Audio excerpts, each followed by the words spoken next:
বিদেশ আসবার আগে আমার এক আত্মীয়র কাছে কিছু টাকা ধার চাইছিলাম। তারপর তিনি বলছে তোর ব্যবস্থা হোক, তারপর আমি তোকে টাকা দিব।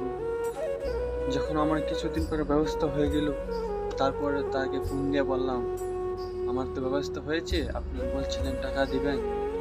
তারপর সে উত্তর দিল আমি তো এই মাসে বেতন পাইনি, আচ্ছা দেখতেছি ব্যবস্থা করে। ভাই আমি আপনাদেরকে বলতেছি, বিদেশ তো সবার মনে আশা থাকে বিদেশ আসবেন, আসলো ভাই চেষ্টা করবেন নিজের ক্ষমতা দিয়ে আসতে। আত্মীয় স্বজন কেউর আশা ভাই করবেন না, রাস্তাটা দেখবেন আপনি পস্তাইবেন, বুঝছেন? তো নিজের পায়ে দাঁড়াবেন, তাহলে আশা করি আপনার জীবনটা অনেক ভালো কাটবে।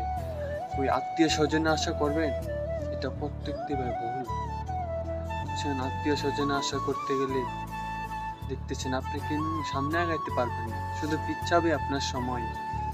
তো ভাই আমি সবাইকে বলবো ওই আত্মীয় স্বজনের আশা বিদেশের ব্যবস্থা করবেন না। নিজের যতদূর ক্ষমতা আছে ততদূর নিয়ে ভাই বিদেশের ব্যবস্থা করবেন।